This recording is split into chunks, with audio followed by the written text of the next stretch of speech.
김진의 돌직구쇼에 오신 여러분 반갑습니다. 김진입니다. 저는 오늘도 저희 돌직구쇼 오픈 스튜디오 앞에 나와 있습니다. 이화영 전 부지사 의혹을 두고 법원에서 이 전 부지사 부부가 부부싸움을 하더니 어제는 국회에서 한동훈 법무장관과 박범계 전 법무부 장관이 설전을 벌였습니다. 이 싸움이 점차 전선이 확전되고 있습니다. 대북 송금 의혹의 그 끝은 어딜까요? 잠시 후에 이야기 나눠보겠습니다. 전 비가 오나 눈이 오나 매일 아침 이곳에서 여러분을 기다리겠습니다. 김진의 돌직구쇼 지금 라이브로 시작합니다. 잠깐만요.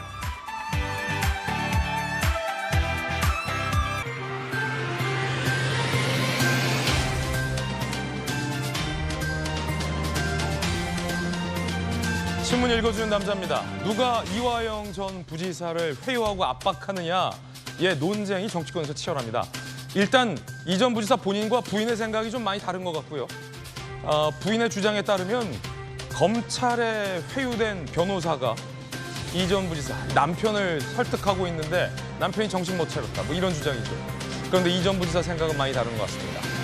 한동훈 법무장관과 박범계 전 법무장관의 생각도 참 많이 다른 것 같습니다. 잠시 후에 이야기 나눠보죠. 오늘 조간신문 4가지 키워드 준비되어 있습니다. 먼저 첫 번째 키워드부터 공개하겠습니다. 첫 번째 키워드는 바로 봉환. 어제 매우 역사적이고 의미 있는 일이 있었습니다. 동아일보 오면입니다.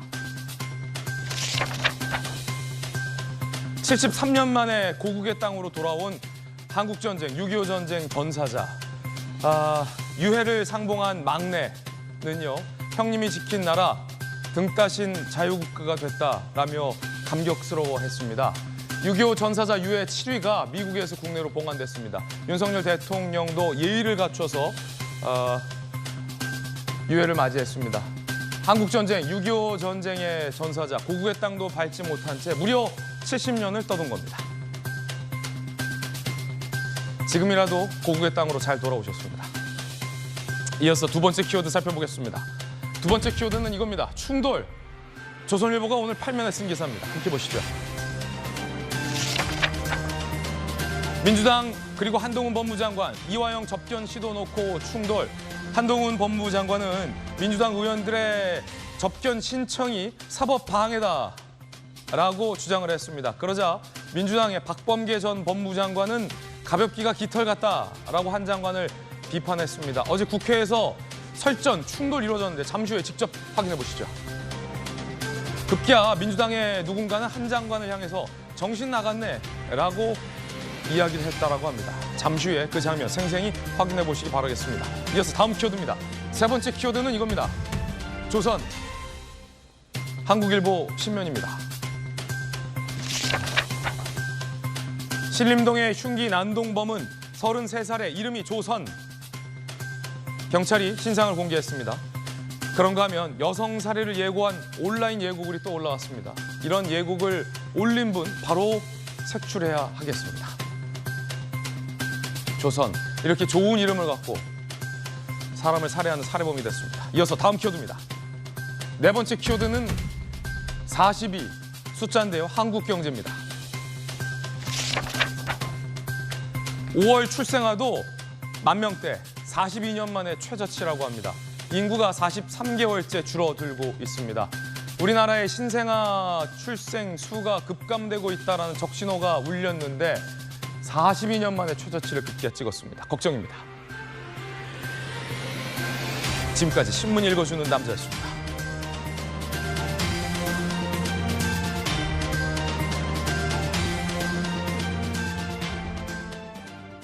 오늘 아침 함께하신 분들 소개해드리겠습니다.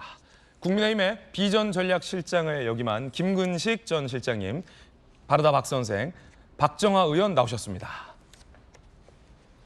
민주당의 젊은 피 전용기 의원, 강력계 형사 출신의 변호사 박성배 변호사 나오셨습니다. 어서 오세요. 권력을 동원한 사법방해냐 아니면 권력을 남용한 것이냐. 한동훈 장관과 민주당 의원들의 생각은 천지 차이. 이화영 전 부지사 부부는 법원에서 도대체 왜 싸운 걸까? 이들 부부의 싸움의 이유까지 첫 번째 소식에서 모두 다 전해드리겠습니다. 지금 시작합니다. 사법방해에 대해 권력 남용. 증언 번복을 두고 대충돌이 벌어지고 있습니다. 한동훈 법무부 장관이 법사위 전에 민주당이 이화영 전 부지사의 진술 번복을 압박하고 있다며 이는 최악의 사법 방해다라고 강도 높은 비판을 했습니다. 들어보시죠. 최근에 이제 이화영 부지사 진술이 오락가락하는 것을 두고 민주당에서는 이제 검찰이 회유 압박한다면서 검찰이 항의 방문까지 했는데 어떻게 생각하시는지. 불리한 진술을 뒤집어 보려고 검찰청에 몰려가서 들어눕고 영치금 보내기 운동하고 성명서 내고 압박하고 하는 행태를 보이고 있는데요. 이건 권력을 악용한 최악의 사법 방해이자 스토킹에 가까운 행태라고 생각합니다. 민주당에서는 이화영 전 부지사 접견을 법무부에서 막는 거 아니냐 이런 주장도 나왔는데요. 민주당이 왜 접견을 하려고 하죠? 갑자기? 알고 계시죠? 다 알고 있지 않습니까? 그것도 그분들 특별면허 신청하셨어요. 과거에 정성호 의원이 어떤 그런 비슷한 무리를 일으켜서 본인 사과하신 적 있죠? 이제는 그걸 단체로 하겠다는 건가요? 그런 일은 허용돼서는 안 되는 겁니다. 그 거부 사유는 어떻게 본인이 거부하신 건가요? 구치소에서 위원회를 통해서 결정합니다만 예. 상식적으로 볼 때도 이런 류의 특별면허 신청이 저는 승인될 거라고는 생각하지 않습니다. 앞서 민주당의 정성호 의원이 특별면허 신청을 해서 이재명 후보, 이재명 대표의 대통령 당선 등에 대해서 언급한 것으로 전해졌다가 사과한 바 있습니다. 한 장관은 그걸 예로 들며 단체로 지금 우르르 몰려가서 특별면허 하려는 이유가 뭐냐, 뻔하지 않냐, 사법방해다라고 날을 세웠습니다. 그러자 민주당은 이렇게 비판했습니다. 이번에 민주당 의원입니다. 장소 변경 접견 신청은 누구나 신청할 수가 있습니다. 아니 장관이 돼가지고 자꾸 특별면허 하는데 그렇게 말을 하면 안 되고요. 저는 오히려 한 장관이 이렇게 말을 하는 거 보니까 어제 수원지검의 접견 불허 처분이 한 장관의 지시가 분명하구나. 한동훈 장관은 민주당이 검찰청 방문하고 영치금 보내기 운동하는 게 권력을 이용한 최악의 사법 방해라고 얘기하는데 영치금 보내는 수사가 어떻게 방해가? 아유 참. 법무장관 맞아요? 법무장관 입에서 진짜 나온 말이에요? 영치금 보낸 게 영치금 보내는 수사 방해가 그 수사 방해예요? 오히려 이해가 안 되는데. 정신 나갔네. 급기야 민영배 의원은 한 장관 향해서 정신 나갔네 라고 직접적으로 비난하기까지 했습니다. 한동훈 대 민주당, 민주당 대 한동훈, 여러분은 어떻게 생각하십니까? 민주당 의원들은 왜 이재명 대표에게 사전 보고했다라는 이화영 전 부지사의 검찰 진술 내용이 보도된 이후에 특별 면회를 줄줄이 하려 한 걸까요? 이걸 막은 게 적절한가요? 적절하지 않은가요? 여러분의 생각도 궁금합니다. 오늘 여야 두 분 의원 의견부터 먼저 들어보겠습니다. 전용기 의원님, 네. 정신 나갔다 한동훈. 뭐 이런 얘기도 있었어요? 그러니까 한동훈 장관이 본인 이야기가 다 맞는 줄 알고 계시니까 그런 부분에 대해서 아니라고 얘기를 하는 거죠. 방금 나온 이슈가 결국엔 그거지 않습니까? 영치금을 보내기 운동을 했던 것이 수사방해다라고 이야기했어요. 영치금 보내는데 무슨 수사를 방해하는 겁니까?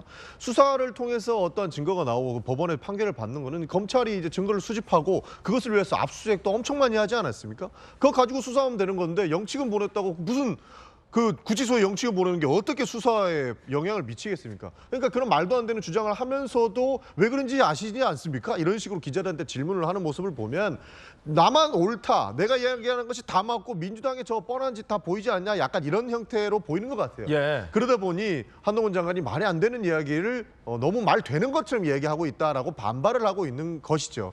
사실 그런 부분에 대해서 민주당이 지금 반발을 하고 있는 것이고요. 이화영 부지사를 지금 만나보려고 한다는 거는 사실 한번 들어보고자 하는 입장도 있는 것 같습니다. 들어보기 위해서 접견 신청한 거다. 그러니까 뭐 실제로 우리가 언론 보도를 통해서 확인할 수 있는 부분들이 이화영 지사가 진술을 실제로 번복을 했는가, 아니면 진술이 어떤 방식으로 바뀌었는가, 이거는 사실 검찰발 언론의 이야기밖에 없어요. 그럼 이화영 지사가 실제로 어떠한 이야기를 했는지를 한번 들어볼 수 있는 것 아닙니까? 뭐 특별면회 하는데 장소 변경 신청한 걸 가지고 특별면회라고 계속적으로 뭔가 특혜가 있는 것처럼 한동훈 장관 얘기하고 있는데, 우리 그 주철현 검찰 출신의 주철현 의원이 얘기했던 것처럼 장소 변경을 해서 내용을 얘기하는 내용들도 전부 다 기록이 됩니다. 예. 그리고 한동훈 장관 그거 바로바로 받아서 보시잖아요.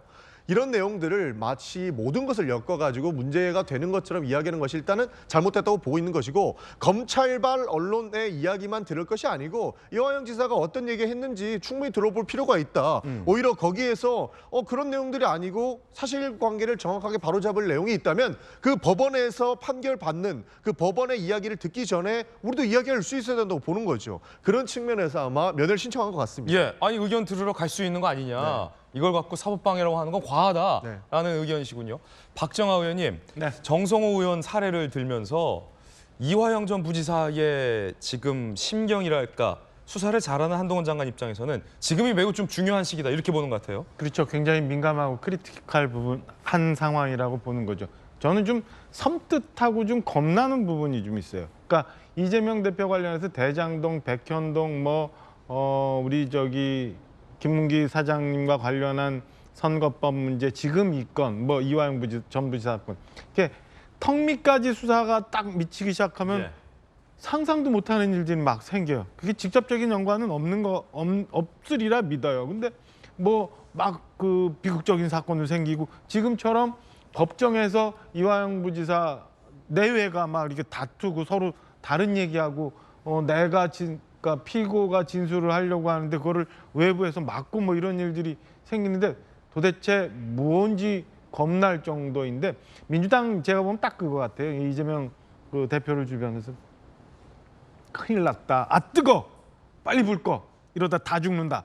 이런 것 아닌가 싶은 생각이 듭니다. 그러니까 며칠 전에 있었던 수원지검에 대한 막무가내 항의 방문. 지금 얘기하고 있는 그 집단 특별 면회. 그리고 이런 것들을 묶어서 아마 한동훈 장관이 사법방해라고 얘기하는 것 같은데, 왜 이제 와서 그런 일들이 생겨요? 딱 그거 하나예요. 이화영 부지사가 대북 불법 송금과 관련해서 이재명 대표에게 보고했다라는 것을 검찰에서 진술한 것 같고, 이거를 재판장에서 변호인들은 확인을 해줬고, 본인이 직접 그거를 재판장에서 진술하려고 하니까 그거 막으려고 하는 거 아니에요? 그거 막으려고 하는 거는 결국에는 나한테 직접적으로 오는 이 사법 리스크, 이 범죄 혐의를 절대 잘라라. 이것만은 사수해야 되는 전선이 여기다라고 해서 다들 같은 마음으로 특명이 내려갔는지 안 내려갔는지 모르겠습니다만 이화영 전 부지사의 진술을 막아야 되니까 저렇게 온갖 방법을 쓰고 있는 것 아닌가라고 저는 개인적으로 생각을 합니다. 이재명이라는 이름이 이화영 전 부지사 입에서 나왔다는 보도가 나온 이후로부터 알 수 없는 일들이 벌어지고 있다.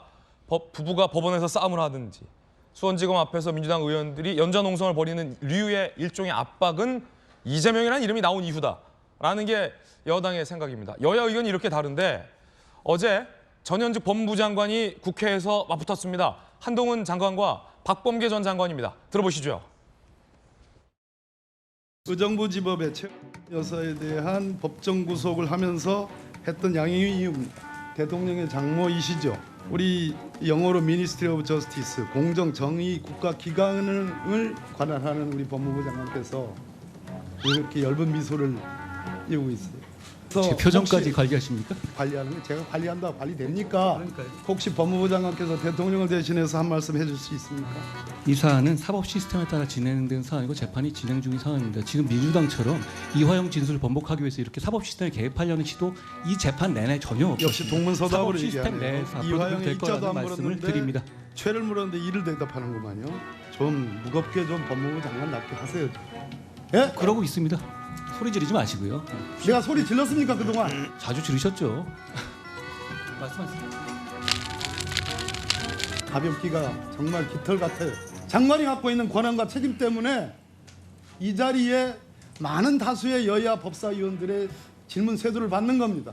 그것을 감내하라고 장관직을 임명하는 거고요. 감내하고 있습니다.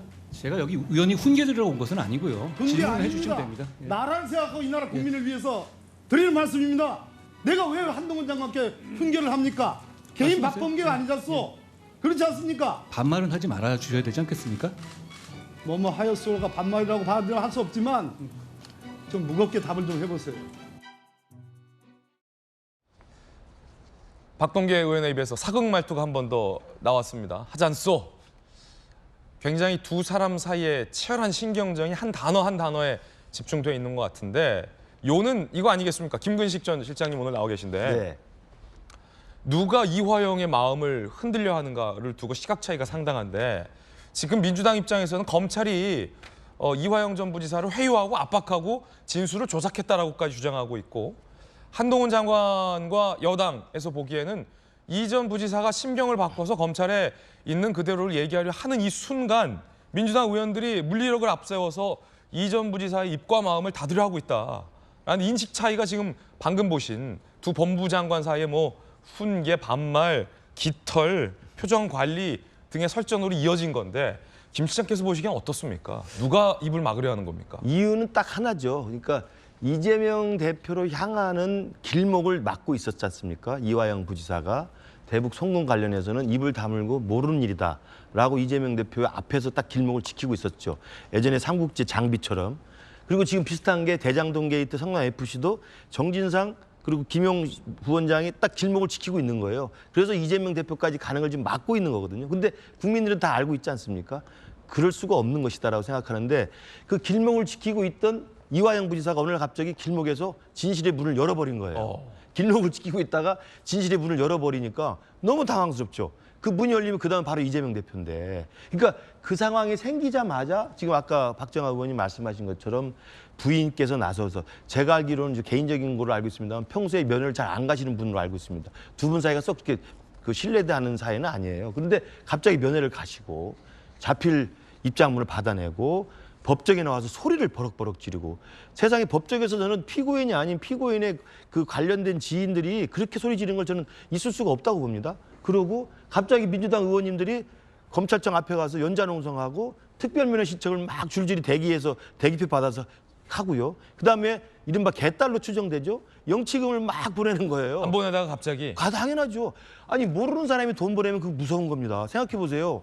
우리가 아는 내 지인이나 가족이 보내는 거야. 그런가 보다 생각하는데 모르는 사람이 막 보낸다고 생각해 보십시오. 왜 보내지? 그게 압박인 겁니다. 생각해 보세요. 그러니까 한동훈 장관이 사법방해라고 이야기를 하는 겁니다. 아니 대한민국 시스템에서 어떻게 지금 이야기했습니다만 우린 현직 대통령의 장모는 사법 시스템의 정당한 재판 절차에 의해서 법정 구속이 됩니다. 구속됐잖아요. 당연하죠. 그게 사법제도예요. 그게 민주주의의 시스템입니다. 그런데 그런 상황에서 이화영 부지사의 부인이라는 분들은 갑자기 군사 독재 시절에 전기 고문 같은 압박을 받고 있다. 전기 고문이요? 그게 가능하다고 생각합니까? 저는 민주당 의원께 묻고 싶어요. 그게 가능하다고 생각해서 그런 말을 하는 건지. 그러니까 사법 시스템을 방해하는 것은 법정 구속을 현직 대통령의 장모까지 법정 구속하는 쪽이냐 아니면 제1야당의 대표의 그 진실의 문이 열리는 걸 뜨악해서 길목을 지키라고 끝까지 압력을 넣으면서 개딸리 영치금 보내고 의원들이 줄줄이 가서 면회 신청하고 검찰청 앞에 연좌농성하고 그리고 나와가지고 부인이 소리 지르고 이게 사법방해를 최대한 할 수 있는 지금의 우리가 갖고 있는 제도입니다. 그 외에는 다른 방법이 없잖아요. 그러니까 제가 볼 때는 한동훈 장관이 봤을 때는 특별정권을 허용할 수도 없고 허용할 리도 없다고 생각하는 겁니다. 그러니까 이건 국민 여러분들이 명확히 보시면 알 거라고 생각해요. 왜 길목을 지키고 있다가 길목을 열어주느냐. 누가 생각하는 겁니까? 이재명 대표 입장에 생각하는 겁니다. 모르는 사람이 돈 보내면 무섭죠. 무섭다. 모르는 사람이 돈 보내면 무섭다라는 김구식 전 실장님의 이야기도 들어봤습니다.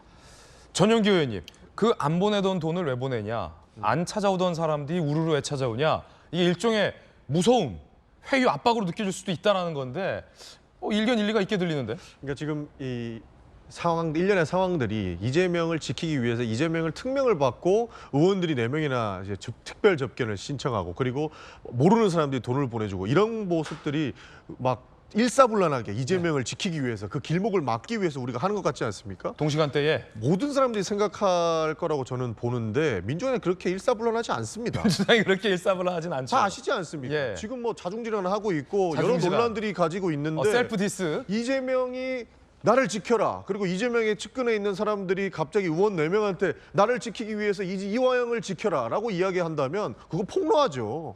그거 큰 사고 나는 겁니다. 근데 그거를 이렇게 본다고 해서 우리가 민주당이 다 일사불란하게 움직이구나 이렇게 생각하기에는 조금 어려운 지점이 있는 것이죠. 실제로 말이 안 되는 부분들이 있으니까 이분들이 이렇게 움직였을 것이고 이화영 부지사한테 왜 모르는 사람, 뭐 소위 개딸로 분류되는 사람들이 왜 돈을 갑자기 보냈느냐. 우리 언론 보도만 봐도 이 사람이 많이 당하고 있는 걸로 느껴지거든요. 저희 입장에서 봤을 때는 구속기간이 연장이 필요도 없어 보이는데 굳이 구속기간을 연장하려고 다른 걸로 추가 기소를 해가지고 영장을 쳐서 구속을 연장했습니다. 그러면서 독방도 갔다가 계속 회유도 당했다가 그러니까 이화영 지사의 이가 3개나 빠졌대요. 그러니까 앞으로 이 굉장한 그 고통들이 느껴질 것이다. 실제 뭐 정기 고문은 당연히 없겠죠. 그렇지만 그에 준하는 스트레스는 받지 않았겠느냐라고 사람들이 추정을 했을 것이고 그러면서 마음을 보탤 수 있는 게 영치금이었던 것이고 그런 측면에서 보내지 않았을까 저는 그렇게 싶습니다. 뭐 보도에 따르면 그 이가 진짜 이가 아니라 임플란트 한 개 빠진 거다 이런 보도도 뭐 일각에서 임플란트도 갑자기 빠지지는 않죠. 있긴 합니다만 엄청난 스트레스가 있었던 것이죠. 임플란트 빠지는 것도 굉장히 큰일 아닙니까? 큰일이죠. 큰일입니다. 그래서 그런 부분들을 공감해서 아마 보냈을 것이라고 저는 보고 있는 것이고 사실 좀 나눠서 봐야 될 것 같아요. 알겠습니다. 이화영 부지사가 했던 일이 부지사의 업무인지 이재명을 대통령을 만들기 위한 평화부지사의 역할이었는지 그건 좀 나눠서 봐야 된다고 저는 생각합니다. 오늘 초반부터 명언들이 난무합니다. 모르는 사람이 돈 보내면 무섭다. 이것도 명언인 것 같고 민주당이 그렇게 일사불란하게 움직이지 않는다라는 것도 일종의 어떤 명언인데 자 여기서 강력계 형사에게 묻겠습니다. 강력계 형사 출신의 박성배 변호사님 어제 법사위 쭉 보도 보셨잖아요. 민주당에서는 검찰이 이화영 전 부지사를 회유하거나 압박하거나 진술을 조작했다라고 주장을 하고 있고 어제 돌직구에 나왔던 민주당 법사위 박용진 의원이 그랬거든요. 동료 의원들이 검찰이 조작했다라고 주장을 해서 본인도 법사위에 가서 도대체 검찰이 어떤 걸 회유하고 압박했다라는 근거가 있는지 듣고 오겠다라고 했습니다. 민주당 이 주장에 근거가 있습니까? 뚜렷한 근거는 없는 것 같은데 그럼 혹시 이화영 전 부지사 부인이 검찰이 뭔가를 조작하거나 정기고문했다라는 그 근거도 있습니까? 그렇지는 않은 것 같은데 무엇보다도 가족이 나서서 회유 압박을 받고 있다는 취지의 주장을 하고 있으니 진상 조사를 해보겠다는 차원까지는 이해를 합니다. 뭐 근거는 없다. 그래서 당장 눈에 드러나는 근거는 없어 보이는데 이 사안도 한 인물의 진술 번복을 두고 민주당과 검찰이 또 싸우고 있는데 또 싸우고 있는 거죠. 서로 상대방이 회유와 압박을 시도하고 있다고 주장하는 형세잖아요. 결국 이 사건은 법정에서 진실이 가려지게 될 텐데 한창 재판이 진행 중이지 않습니까? 사실 이화영 전 부지사는 작년 10월에 뇌물과 정치자금법 위반으로 구속이 돼 재판을 받고 있다가 올해 4월에 대북 송금과 관련해 외국환 거래법 위반으로 추가 구속영장이 발부됐죠. 하나의 행위는 여러 가지 범죄에 해당할 수 있습니다. 일단 대북 송금에 관여한 행위는 분명히 존재하는 것으로 보이는데 대북 송금에 관여한 행위가 일단은 외국환 거래법 위반으로 구속영장이 발부됐지만 또 다른 범죄, 즉 제3자 뇌물 제공 혐의도 새롭게 불거질 수 있죠. 그 차원에서 이화영 전 부지사는 외국환 거래법 위반으로는 피고인 신분이지만 제3자 뇌물 제공과 관련해서는 피의자 신분이죠. 이재명 대표도 역시 대북 송금과 관련해 제3자 뇌물 제공 혐의와 관련해서는 피의자 신분인 것이고 그렇군요. 이런 취지로 검찰이 현재 재판을 받고 있는 이화영 전 부지사를 다시 불러서 조사를 진행하고 있는 것이거든요. 하나의 행위임에도 불구하고 또 다른 범죄 혐의가 또다시 불거질 수 있으니까. 그런데 이 진술 일부 번복을 두고 여러 가지 논란이 불거지고 있습니다. 당장 이화영 전 부지사가 옥중 자필 편지로 방북 비용 대납을 요청했다는 보도는 사실이 아니라는 취지로 진술하고 있는데 이틀 전에 재판이 진행되었죠.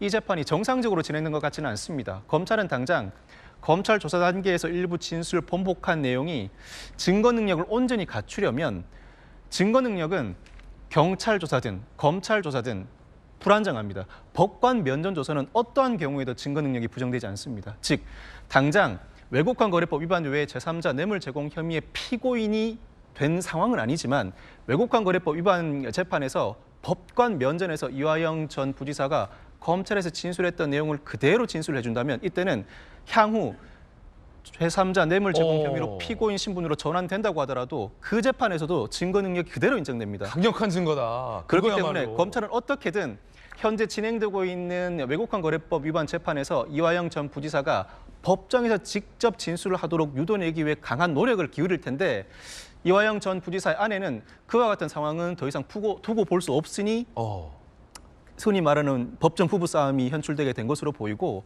아마 검찰은 법정에서의 그 진술을 현출해내기 위한 노력 외에도 검찰 피의자 신문 내지는 진술 조서를 받는 과정에서 단순히 진술 번복을 했다고 그 내용을 기재하는 수준에 그치지는 않았을 것으로 예상을 합니다. 진술 번복은 애초 진술 번복이기 때문에 신빙성의 문제 제기가 있을 수 있는 상황이라 이화영 전 부지사가 스스로 경험하지 않으면 진술할 수 없는 또 다른 정황을 새롭게 진술하게 만들거나 옥중에 있으니 스스로 근거 자료는 제시하지 못한다고 해도 그 근거 자료를 찾을 수 있는 단서를 일부 밝힐 수 있는 진술을 확보하려고 애를 썼을 것 같습니다. 그렇군요. 박성호 변호사님, 법원에서 부부싸움한 거 목격하신 적 있습니까? 한 번도 없습니다. 사실은 법정에서 피고인이나 상대방이 다투는 모습 그리고 흔하지는 않습니다만 판사와 검사가 싸우는 경우는 저도 종종 봤습니다. 그렇지만 피고인이 가족 특히나 배우자와 직접 고성을 나누는 경우는 본 적이 없습니다. 아내가 남편을 향해서 고성을 지르는 장면은 다른 곳에서는 많이들 목격되는데 법원에서는 잘 목격이 안 된다라는 말씀이시잖아요. 그럼 왜 아내는 그랬을까? 더 나아가 아내는 누구를 변론하고 싶은 건가? 논란도 있습니다. 들어보시죠. 법정에서 증언을 이제 하기로 했대요. 그래서 이재명 당국은 보고를 했다라는 식으로 얘기를 한대서 변호사 입을 것 이화영 입인데 지금 어떻게 하시려고 그래요 하고 제가 강하게 항의를 했어요. 결국은 잡아다가 놓고서는 들도 묶어갖고 이재명 당국 진술을 이끌어내려고 한 거 아닌가. 당이 회유당했다 그러는데 검찰이 우리 남편하고 더 많이 만나서 회유를 하지 당이 무슨 회유를 해요? 지금 아내의 말을 들었는데 박정아 의원님, 아내는 당원이기도 하고 당이 무슨 회유를 하냐 검찰이 회유를 하지라고 얘기하고 있습니다. 그러자 일각에서는 아내가 남편을 위하는 것이냐 아니면 남편보다 더 당을 위하는 것이냐 논란도 있다고 하는데 그럼 지금 아내의 얘기를 들어보면 아내가 해촉하려 했던 그 변호사가 이화영 부지사가 이재명 대표에게 사전보고를 했다라는 식의 이야기를 검찰에서 하고 했다라는 얘기를 했다라는 거잖아요. 그런데 정작 남편은 해촉하려 했던 그 변호사를 그대로 지금 유지시켰어요. 그럼 이화영 전 변호사는 본인이 검찰에서 했던 진술을 법원에서도 할 가능성이 상당히 높은 상황 아닙니까? 그런 거죠. 지금 돌아가는 국면으로 보면 그렇게 되는 거고. 만약에 검찰이 본인을 회유하고 압박하고 진술을 조작했다면 아내의 말대로 논란이 됐던 그 변호사를 해임하겠죠. 그렇죠. 그렇게 돼야 되는 게 맞는 거죠. 근데 통상적이지 않은 일들이 너무 많아요. 우리가 상식적으로 한번 생각해 봐요. 지금 이화영 전 부지사가 이 불법 대북 송금에 대해서 모두 다 나 혼자 판단했다라고 하고 모든 거를 다 뒤집어 쓰면 제 형량이 엄청 커질 거 아니에요. 그런데 가족 같은 경우는 그러지 말고 이제 솔직하게 다 얘기해. 당신이 한 게 아니라 당신이 주범이 아니라 누가 이렇게 해서 우리 형량 줄이고 빨리 어떻게 죄값 치르고 나와서 그냥 어떻게 좀 살아보자라고 얘기하는 게 통상의 부인의 심정이잖아요. 이게 그렇게 되면 우리 남편, 우리 아이들 아빠 이렇게 되는 거고 나머지 당이고 뭐고 아니면 어디 소속된 회사고 뭐고 이런 거 이전에 우리 가족만 생각하는 거 아니에요? 그렇죠. 근데 이거는 이해가 안 되는 게 이화영 전 부지사의 부인께서는 전혀 다른 방향으로 얘기해요. 당신 오롯이 당신 혼자 다 짊어지고 형량이 어떻게 되건 간에 당신 몫이야. 그리고 우리 당을 구해야 돼. 이게 납득이 안 되는 일이에요. 그리고 좀 전에 말씀하신 것처럼 그 변호사 여태까지 무슨 법률이죠?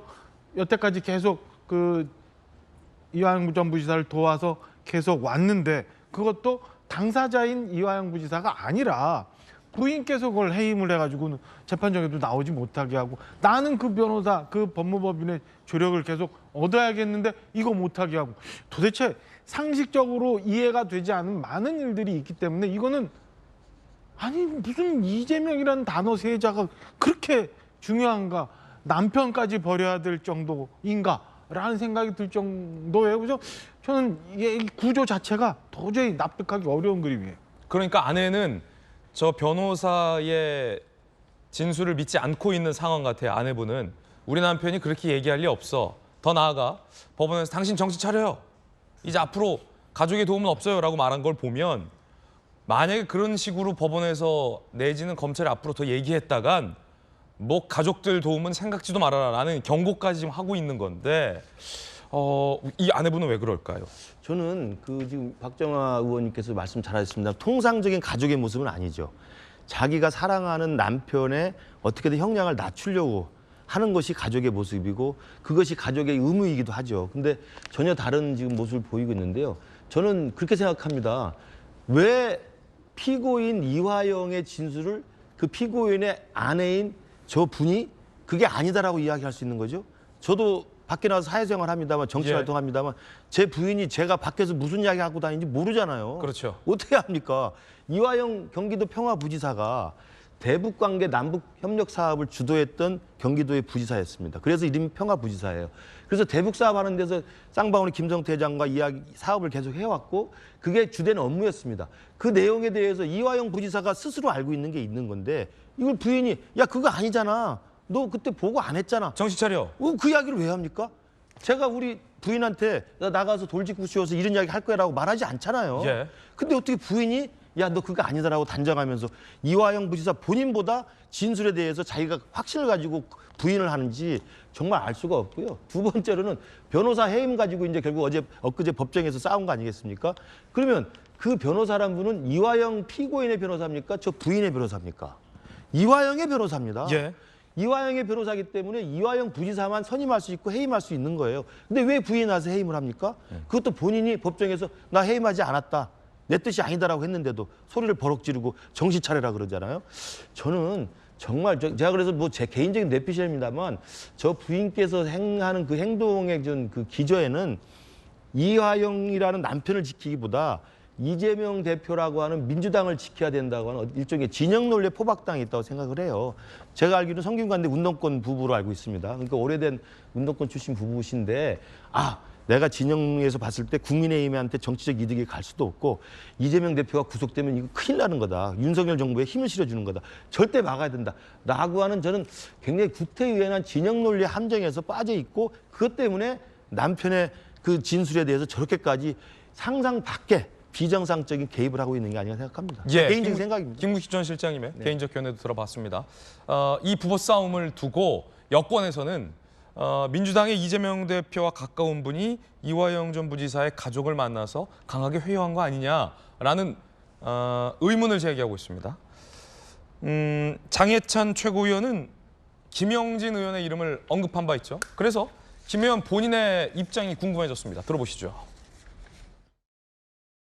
국민의힘의 장해찬 청년 최고위원이 이화영 경기도 평화부지사 가족을 만났다는 민주당 당대표 측근 의원이 김영진 의원이다라는 취지의 얘기를 했거든요. 맞습니까, 의원님? 그런 얘기를 페이스북에 썼다고 기사에 나온 걸 봤는데요. 대응할 가치가 없어서 사실은 답변하지 않았습니다. 김영진 의원이 저 이화영 전 부지사 가족을 만난 건 아니란 말씀이시죠? 전혀 그런 사실이 없고요. 마치 물어보는 듯이 제 이름을 거명을 했는데 그런 방식은 가장 나쁜 형태의 선동입니다. 제가 보기에는 정부 여당 검찰 부당거래에 의해서 나온 수사 정보의 유출 그리고 조작을 만들어가는 그런 한 과정에서 장해찬 최고위원이 등장했다.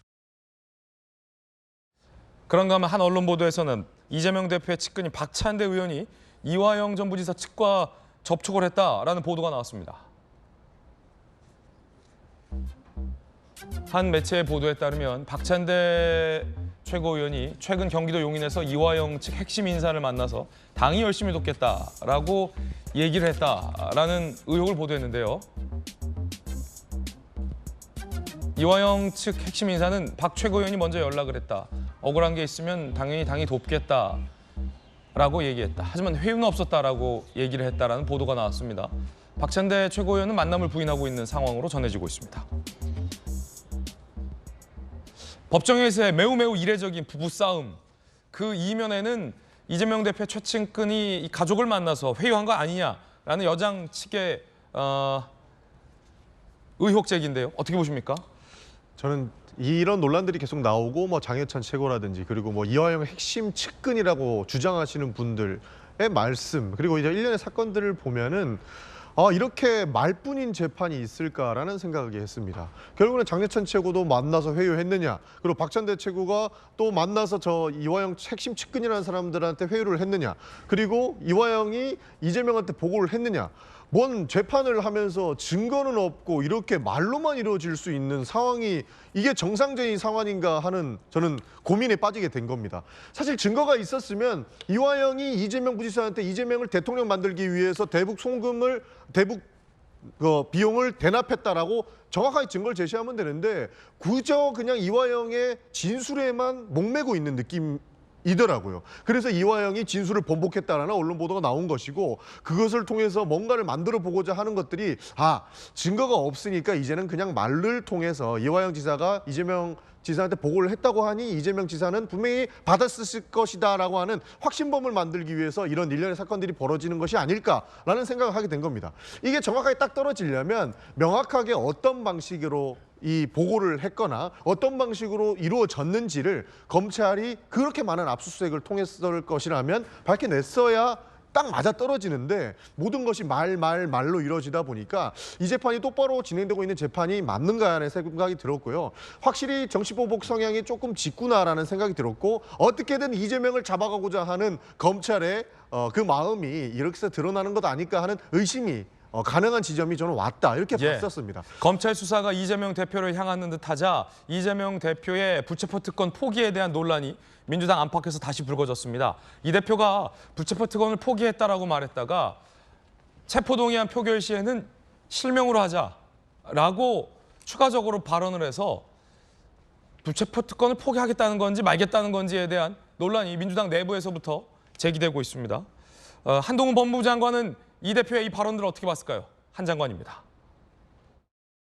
이재명 대표가 불체포 특권 기명특권으로 전환하자는 제안을 했는데 어떻게 보시는지.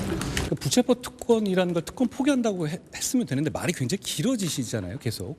만약에 본인에 대해서 체포동의안이 올라간다면 그걸 가결시킬 거냐 부결시킬 거냐 이거 아주 단순한 얘기 아닌가요? 그냥 특권 포기하기 싫으면 싫다고 하면 됩니다. 만약에 전윤기 의원님 이 대북 송금 의혹 그리고 대납 의혹으로 이재명 대표에게 검찰이 영장을 청구한다면 회기 중에 영장이 청구된다면 이재명 대표의 발언이 두 개잖아요. 불체포 특권 포기하겠다. 체포동의안 표결은 실명으로 하자. 만약에 청구되면 어떻게 합니까? 체포동의안 표결 안 하고 법원으로 가십니까? 아니면 체포동의안 표결은 하되 실명으로 하자. 그렇게 갑니까? 그러니까 과거에 권성동 의원이 불체포 특권을 마치 내려놓고 법원에 간 것처럼 많은 분들 이야기하시는데요. 그때는 비회기였기 때문에 비회기를 이용해서 권성동 의원이 검찰 그리고 법원의 영장 실질 심사를 받은 것으로 확인되고 있거든요. 그러니까 이재명 지사가 지금 다음 달 15일까지 보통 비회기가 될 겁니다. 그 전에 영장이 청구가 되면 영장 실질 심사를 그냥 받으러 가시는 걸로 보시면 될 것 같고요.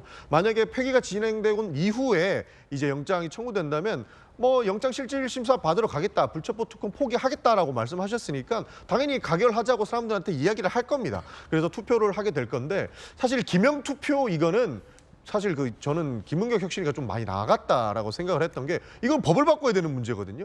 기명투표는 민주당의 혁신이 아닙니다. 근데 민주당의 혁신을 명분 삼아서 기명투표 하자고 이야기했던 것 자체가 현실을 잘못 보고 있는 것이고 오히려 오바해서 얘기한 것이기 때문에 논할 가치가 저는 없다라고 생각을 하는 것이고. 법 바꿀 수도 없다? 지금 바꿀 수도 없는 것이죠. 기명투표에 대해서는. 그러니까 민주당의 혁신이 아니라는 겁니다. 그래서 기명투표가 아니고 무기명투표로 진행이 될 것이고 이재명 대표는 불체포 특권을 포기하고자 했기 때문에 아마 영장 실질 심사가 오면 그래 내가 가서 영장 실질 심사 받아보겠다라고 하고 가실 걸로 저는 보고 있습니다. 만약에 그런데 또 충성심이 강한 몇몇의 의원들이 이 대표의 이 숭고한 뜻을 잘못 해석해서 아니야 그래도 가기 싫으실 거야 라고 해서 만약에 부결이 또 나와요. 그럼 어떡합니까? 그러기에는 정치적 책임이 너무 클 것이라고 보고 있습니다. 그렇기 때문에 이재명 대표도 내가 한번 가서 영장 실질 심사를 받아보겠다. 만약에 투표가 이루어지면 나 가겠다라고 이야기하실 것 같습니다. 오히려 그 기명이냐 무기명이냐 그게 더 문제가 될 것이라고 저는 보고 있어요. 한번 확인해봐야 될 필요가 있는 것 같은데 혁신이가 그 불체포 특권에 대해서 기명 투표를 하자고 혁신안을 제안했는데 제가 알고 있기로는 이재명 대표가 그걸 수용을 해서 같이 동의하신 걸로 알고 있어요. 그러면은 지금 법을 바꿔야 된다는 말은 맞는데 전용기 의원님 말씀은 그러면 대표 생각하고 전혀 다른 말씀을 하셔서 지금 민주당 내에서 어떻게 얘기가 굴러갈지 좀 또 지켜봐야 될 민주당 일사불란하지 않은 건 맞는 것 같네요. 네. 그러니까 당연히 이재명 대표 입장에서는 그 김용현 혁신위가 기명투표 하라고 했는데 그거는 법 바꿔야 되는 것이고 여러 가지 사안들이 있다라고 얘기하면 막 거부하는 것 같잖아요. 그렇게 해가지고 더 자중질환을 만들 필요는 전혀 없다라는 거죠. 그렇군요. 네. 알겠습니다. 이번엔 저희가 준비한 두 번째 이야기 시작할 텐데 어제 국토위에서도 원희룡 국토부 장관과 민주당 의원들 간의 설전이 매우 치열했습니다. 그런가 하면 국민의힘에서는 홍준표 시장에 대해서 예상외로 센 징계를 결정했습니다. 두 번째 이야기 지금 시작하겠습니다. 당원권 정지 10개월이 나왔습니다. 매우 센 징계가 예상외로 내려졌습니다. 양평고속도로 난타전 어제 국토위에 설전까지 전해드리겠습니다. 먼저 어제 오후에 전해진 소식이죠. 황정근 윤리위원장이 홍준표 대구시장에 대해서 당원권 정지 10개월을 결정 내렸습니다. 이야기 들어보시죠. 국민의힘 중앙윤리위원회는 당원 홍준표 대구광역시장에 대해 당원권 정지 10개월의 징계를 의결했습니다. 집권당의 지도급 선출직 공직자가 국민 정서와 동떨어진 언행을 하고 급기야 민심에 맞서는 태도를 보이는 것은 당의 이미지를 훼손하고 민심을 떠나게 하는 해당 행위입니다. 거기에 합당한 책임을 묻지 않을 수 없습니다. 당원권 정지 10개월이 나온 겁니다. 매우 센 수준의 징계가 선고되자 홍 시장도 당황하는 분위기입니다. 홍 시장의 입장은 어떤지 궁금합니다. 페이스북에 글이 올라왔는데요. 홍준표 대구시장입니다. 더 이상 이 문제로 갑론을박하지 않았으면 한다. 더 이상 갈등이 증폭되고 재생산되는 것은 원치 않는다. 나는 아직 3년이라는 긴 시간이 있다. 홍 시장은 어떤 결과가 내려지더라도 수용하겠다라는 입장입니다. 그래도 다행히 당 대표를 지냈고 당의 대선 후보를 한 인사이니만큼 당의 징계 결정에 불복하거나 아니면 앞서 이준석 전 대표처럼 논란을 재생산하지 않고 나에게는 3년이라는 시간이 있다라는 말로 담담히 수용하겠다라는 입장을 보였습니다. 이로써 이제 홍 시장 징계 국면은 일단락이 되는 셈이 됐군요. 수해 골프 당원권 정지 10개월 매우 센 징계 수위가 내려졌습니다. 박정아 의원께서는 적절하다라고 보세요? 저는 있을 수 있는 양형이 같다고 생각을 합니다. 그러니까 홍준표 시장께서 그 폭우가 오던 날 골프장 간 것도 사실은 문제이지만 저는 그 이후에 홍준표 시장이 그 사건을 본인이 인식하고 이에 따라서 그 인식을 배경으로 해서 해명했던 과정이 너무나 국민들 정서하고는 괴리가 있었던 거고 그리고 당 입장에서 봤을 때는 수해 때문에 굉장히 어려운 상황이었는데 홍준표 시장의 저런 그 대응과 행동으로 인해서 당이 안게 되는 부담이 너무나 컸기 때문에요. 그리고 그래서 저는 홍준표 시장에 대한 저 내용이 일리가 있는 거고 당신께서 3년이라는 게 나한테 아직 있다라는 게 무슨 뜻을 의미하는 건지 잘 모르겠습니다만은 차분하게 왜 당에서 저런 결정을 했는지 그리고 내가 당원들의 마음을 얻기 위해서는 어떻게 해야 되는지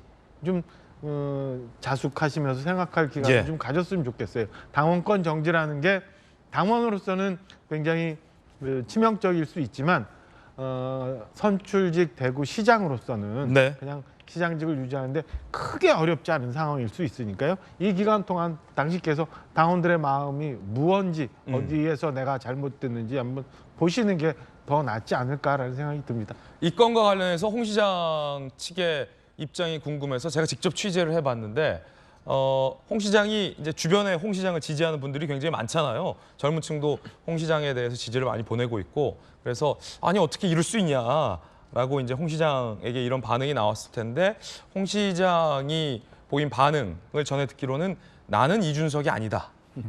나는 이준석이 아니다라는 반응을 보였다라는 걸 제가 직접 취재했는데 오늘 박수현 전 청와대 홍보수석 나와 계십니다. 이게 어떤 뜻일까요? 나는 이준석이 아니다. 그 쓰셨던 글 제일 마지막 줄에 나는 아직 3년이 남았다라고 하는 그 말이 그 말이죠. 그렇기 때문에 3년 후에 나는 다시 국민의힘의 대권 후보가 될 계획이고 될 수 있다라고 하는 것이고 이쯤에서 당과 적절하게 타협을 해서 이준석처럼 완전히 쫓겨나는 뭐 이런 일은 안 만들겠다. 이준석 대표 같은 경우는 뭐 징계에 굉장히 반발하고 불복했었는데. 그렇습니다. 그래서 우리가 많이 지금 이야기하는 것이 이해 충돌을 많이 이야기하지 않습니까? 이 문제는 아까 일부에서 보니까 명언 말씀하시던데 저도 명언을 하나 말씀을 드리면 이것은 이해 충돌이 아니라 국민의힘과 그다음에 3년 후에 대권 후보가 되고자 하는 홍준표 대구시장의 이해 일치다. 저는 이렇게 봅니다. 이해 일치다. 그래서 당원권 정지 10개월이라고 하는 결코 만만치 않은 중징계를 당은 국민의힘은 내려서 민심이 떠나가는 것을 붙잡는 이득을 취한 것이고 홍준표 시장은 10개월 받아봐야 뭐 3년 반이나 남았는데 뭐 실효성이 전혀 없는. 양쪽 다 뭐 그리 손해볼 건 없다. 손해볼 건 없는 것이죠. 그래서 이것은 이해 충돌, 이해 상충이 아니라 국민의힘과 홍준표 시장의 이해 일치가 가져온 접점이다 이렇게 봅니다. 그렇군요. 박수석의 명언까지 들어봤습니다. 그런가 하면 어제 국토위가 앞서 법사위 못지않게 뜨거웠습니다. 특히 양평고속도로 종점 논란을 두고 원희룡 장관과 민주당 의원들 사이에 신경전과 설전이 치열했습니다. 민주당에서 원 장관에게 사과를 요구하자 원희룡 장관은 이해찬, 이재명 대표가 먼저 사과해야 한다라고 맞받아쳤는데요. 그 장면 들어보시죠.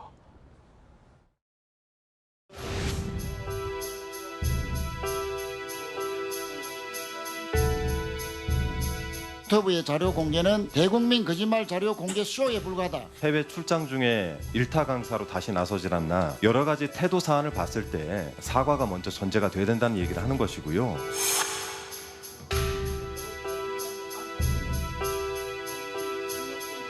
장관님, 사과를 하시겠습니까? 제가 아직 보고도 시작을 안 했는데 사과부터 해라. 순서에 맞지 않다고 생각을 합니다. 사과를 한다면 이 사태를 이렇게 거짓 선동으로 몰고 왔던 민주당 전현 대표 두 분부터 사과를 해야 된다고 생각합니다.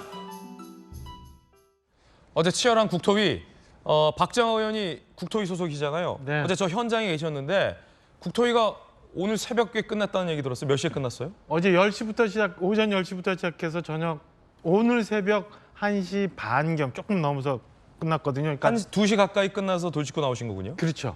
어제 국토위 굉장히 치열했는데 굉장히 치열했습니다. 누가 근데 사과를 하나의 문제가 초반부터 있었네요. 지금 제가 보면은 사실은 양평고속도로가 원희룡 장관의 백지화 선언 이후 출구를 못 찾고 있잖아요. 민주당이 제가 볼 때는 진실을 찾아가는 과정 그리고 양평 국민을 위해서 양평고속도로가 재개되는 이런 수순보다도 지금 뭔가 크게 걸렸어. 그래가지고는 6월 중순부터 이해찬 전 총리가 이거 뭐 엄청난 게이트다라고 얘기를 하고 이후에 국정조사해야 된다라고 하면서 무슨 검찰 압수수색, 이권 카르텔 뭐 쭉 얘기했는데요. 그게 아닌 것 같고 찾을 방법이 없고 하니까 나가긴 해야 되는데 빠져나갈 방법이 없으니까 원희룡이라는 사람을 희생양 삼아 이거를 빠져나가려고 하는 것 아닌가, 희생양 찾기 아닌가라는 생각이 들 정도로 굉장히 공허한 공방이었어요. 그러니까 좀 전에 화면에 보셨던 것처럼 원희룡 장관의 태도가 어떻게 됐든 무슨 자료가 어떻게 됐든 이런 논란만 하고 있어요. 그러니까 저기서 가장 중요한 거는 윤석열 대통령 처가 일가에 땅이 있어서 그게 특혜냐 아니냐. 그다음에 이거 노선이 강서면 분기점에서 강상면 분기점으로 가는데 외압이 있었는지 없었는지 그러면 최적의 대안은 뭐냐. 이 세 가지만 도출해내면 되거든요. 앞에 두 가지는 어제 16시간 가까이 했습니다만 민주당 의원들 제대로 된 무언가를 찾아내지 못했어요. 아무런 것도 없어요. 그냥 주의주의 공방만 있었어요.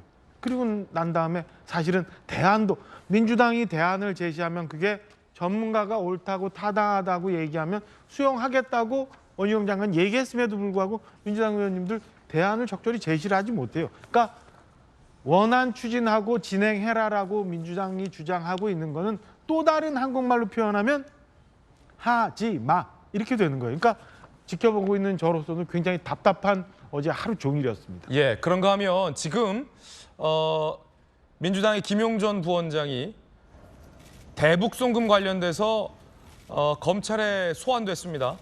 구속돼서 풀려난 지 얼마 안 된 민주당의 김용전 부원장이 지금 이 시각 수원지검에 소환되는 모습인데요. 검찰은 쌍방울 대급 송금 관련해서 김용전 민주연구원 부원장을 소환한 겁니다. 앞서 이화영 전 부지사의 조사와 진술 중에 이재명 대표의 또 다른 측근 이름이 언급되기도 했었는데요. 입장 한번 들어보겠습니다. 아마 준비해온 입장이 있는 듯합니다. 김용전 민주연구원 부원장입니다. 입장 잠깐만 말씀해 주시면. 예. 그 지난 5월 달에 검찰에서 출석 요구가 와서 제가 서면으로 입장을 정확히 밝힌 바가 있어요. 이제 그럼에도 불구하고 검찰에서 참고인 출석을 요청해서 제가 뭐 쌍방울 관련해서는 뭐 아는 바가 없음에도 불구하고 최대한 제가 아는 범위 내에서 이 조사에 임하도록 이렇게 나왔습니다. 예. 출석을 결심한 이유가 있으신가요? 자꾸 이렇게 그 사실과 다른 이야기들이 많이 지금 와전되고 있어가지고 그거를 좀 이렇게 정리하려고 그런 차원에서 나왔습니다. 예. 그 1차 저 변호사님께서 입장 밝히셨을 때는 한 차례 만난 적은 있다고 네. 말씀하셨었거든요. 근데 김성태 회장 같은 경우는 재판에서 3차례 만났다 이렇게 진술했어요. 아니요, 명확하게 그 부분은 제가 맞습니다. 제가 여러 사람 있는 자리에서 단 한 차례 식사한 게 전부고 그 이상도 이하도 아니고 그 정도로 제가 말씀드리고 받도록 하겠습니다. 2019년 5월 맞나요? 그럴 겁니다 아마. 예, 들어가겠습니다. 예, 수고하세요. 네. 김성태 회장이 그 방북 비용이나 이런 거 대납 관련해서 뭐 여러 가지로 뭐 고맙다고 했다라고 말한 내용이 나오는데 전혀 아닙니다. 아예 아니라 그런 말이 전혀 없습니다. 오늘 야간도는 하시나요? 박성매 변호사님, 검찰이 김용 전 부원장을 소환한 이유에는 앞서 여러 김성태 전 회장의 검찰 진술이 있었기 때문인데 언론 보도에 따르면 김용 부원장이 김성태 쌍방울 회장이 500만 달러를 북한에 대납한 이후에 만나서 고맙다고 얘기를 했다라고 검찰에 진술했다라는 부분. 그리고 김성태 회장이 대북 송금 때 대납했다라는 사실을 경기도의 김용 대변인에게 당시 전화로 보고를 했다라고 진술했던 부분. 아마 이 두 가지 부분을 검찰이 가장 크게 확인하고 싶어하는 것 같아요. 어떻게 보십니까? 김용 전 부원장이 쌍방울 대북 송금 의혹과 관련해서 참고인 조사를 받게 되었다는 의미는 검찰은 이미 이재명 대표에 대한 조사를 기정사실화하고 중간 단계로서 김용 전 부원장에 대한 참고인 조사를 선행하고 있는 것 같습니다. 일단 이화영 전 부지사가 일부 진술을 번복한 것으로 드러나고 있고 물론 일부 진술 번복의 범위가 분명하지 않습니다. 향후 법정에서 정확히 어떠한 진술을 할지도 분명히 알 수는 없습니다만 일부 진술을 번복한 이상 이재명 전 대표에 관한 수사도 불가피하게 진행하여야 하는 상황이고 그 상황에서 먼저 이재명 전 대표를 조사하기 앞서서 김용 전 부원장을 불러 참고인 조사 형태로 당시 대북 송금과 관련해 쌍방울 내지는 김성태 전 회장과 이재명 대표 측 간에 어떠한 이야기가 오고 갔는지 아마 이화영 전 부지사 일부 진술 번복된 내용과 그 일부 진술된 번복 내용을 바탕으로 추가로 조사한 관련 정황을 제시하면서 이와 같은 대화가 오고 갔는지 또는 사전에 인지하였거나 심지어 지시한 정황이 있는지를 확인하는 절차를 밟을 것으로 예상됩니다. 아마 김용 전 부원장의 조사 전 태도로 보아서는 대부분의 사실관계는 알지 못한다는 취지로 진술을 할 것으로 보이는데 조사 전 태도와 달리 실제로 검찰 조사를 받게 되면 인지하지 못하는 그동안의 검찰 수사 내역을 토대로 질문을 받기 마련이고 이를 토대로 조사 받기 전 태도와 달리 일부 진전된 진술이 나올 수 있을 것 같습니다. 그 진술이 자신에게 이익되는 진술일지 불이익한 진술일지는 예견할 수 없습니다만 일부 유의미한 진술이 나올 수 있고 이를 바탕으로 검찰은 이재명 전 대표에 대한 소환을 염두에 두고 수사를 더 확대해 나갈 것으로 예상합니다. 예, 앞서 여러 이야기 중에 이화영 전 지사의 부부 사이 관계에 대한 언급도 있었는데 사실 확인이 이 부분은 어려운 일이라 부부 사이의 일은 단정할 수 없다는 말씀 드리겠고 재판의 본질과도 뭐 직접적인 관련은 낮다라는 말씀 드리겠습니다. 자, 다시 국토위로 돌아보겠습니다. 어제 원희룡 장관이 민주당의 한준호 의원에게 한 집원을 물었습니다. 이 장면이 굉장히 독특했는데 원 장관은 한준호 의원에게 왜 이 집원을 물었던 걸까요? 국토위로 가보시죠. 여기서 질의하거나 하지 마세요. 행신동 1082 어떤 땅인지 아십니까? 뭐 하는 거예요 지금? 본인 당협 사무실 번호 아십니까? 집은? 이거 뭐 하는 겁니까? 왜 그렇게 일방적으로 단정하십니까?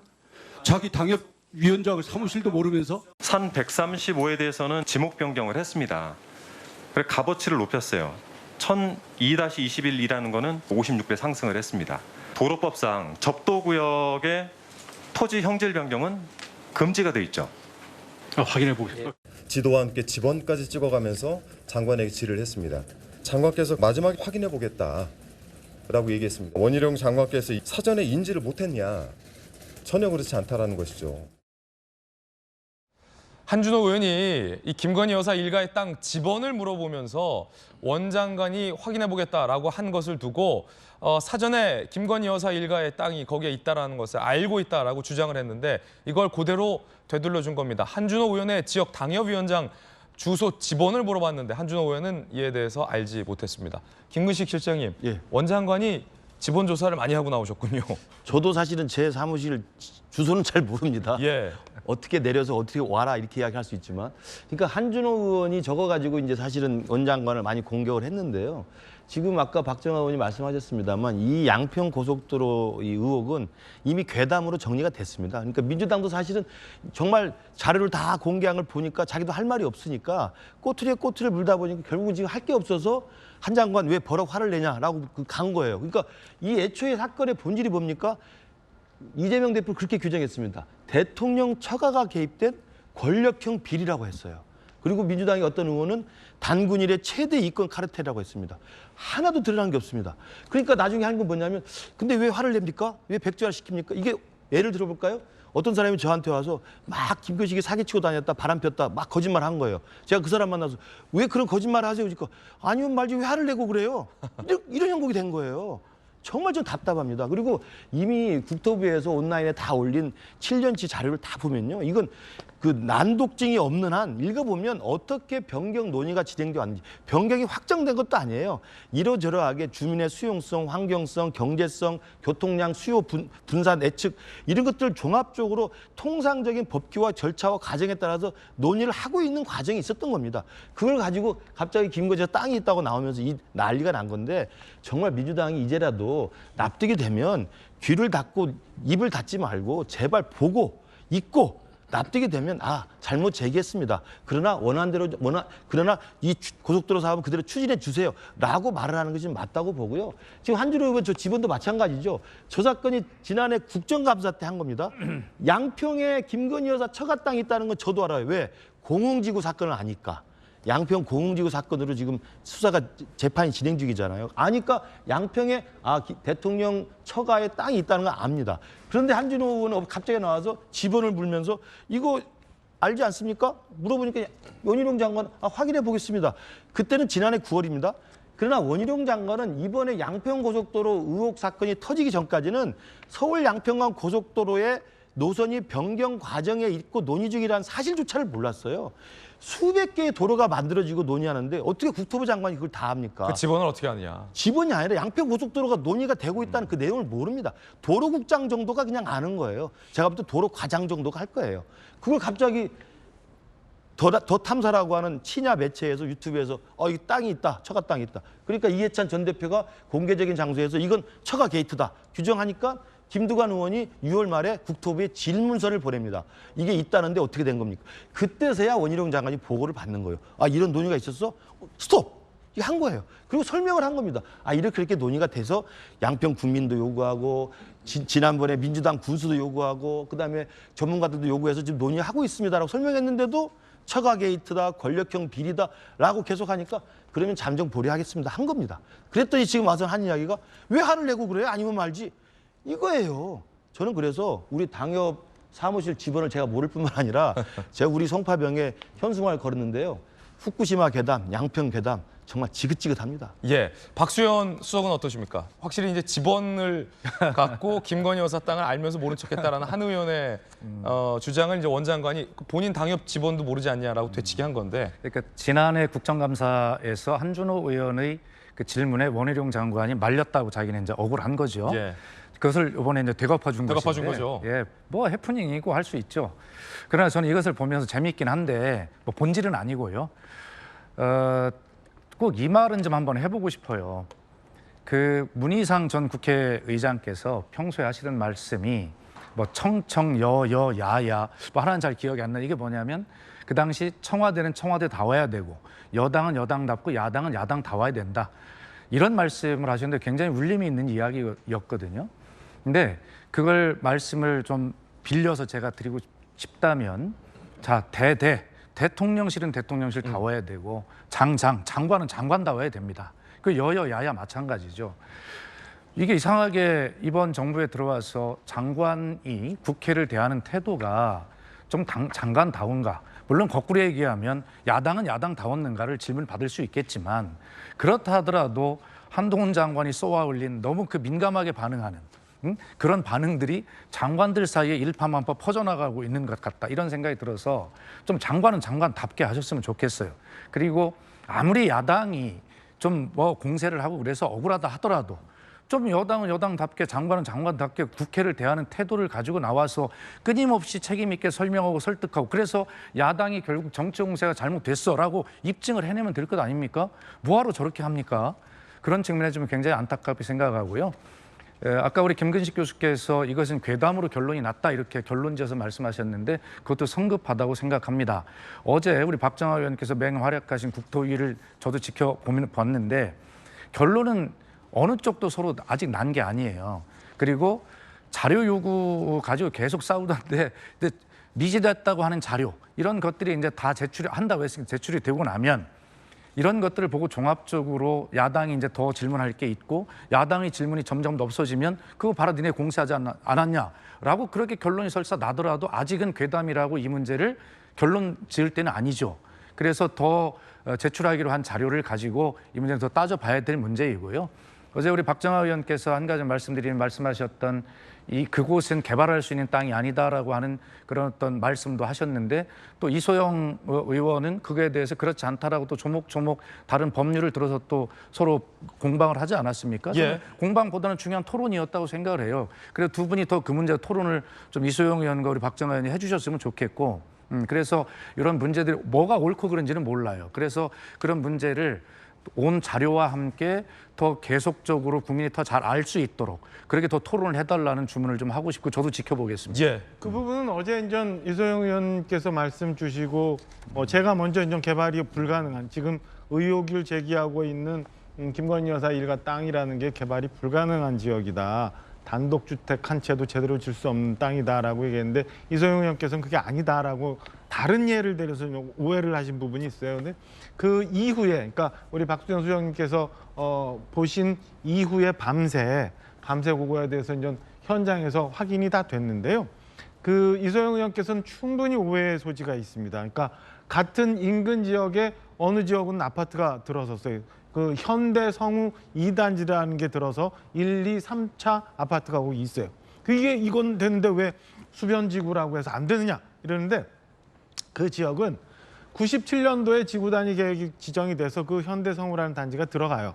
근데 99년도에 한강 수계법이라는 법이 제정이 돼서 그 해의 수변 지역으로 일체가 다 고시가 됩니다. 그래서 99년 이후에는 그 땅 모두가 아무것도 못하는 땅이 돼요. 단독주택 하나도 제대로 못 지은 땅이 돼요.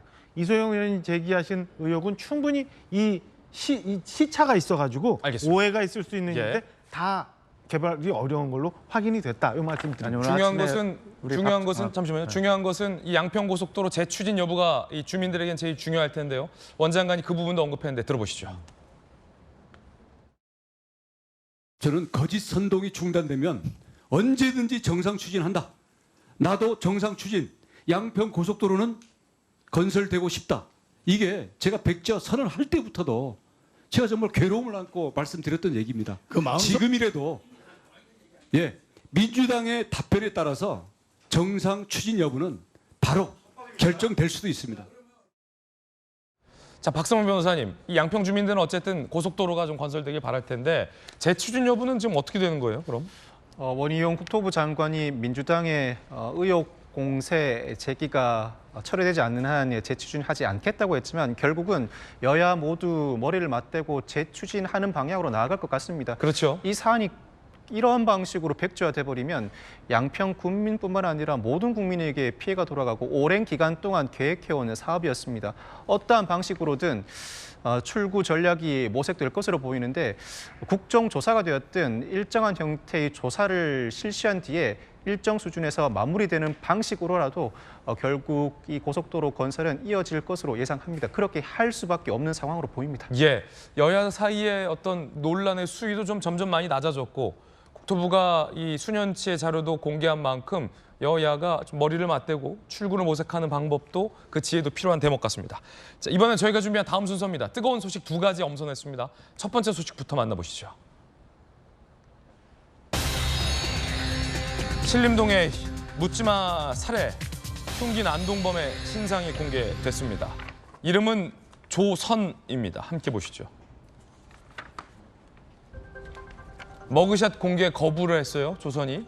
그래서 CCTV 사진을 공개했습니다. 33살의 이름 조선. 신상공개위원회는 범행의 잔인성 및 피해의 중대성이 인정된다. 피의자가 자백, CCTV 등의 증거가 충분하다라며 신상 공개를 결정했습니다. 주민등록증 사진과 CCTV 영상 사진도 함께 공개가 됐습니다.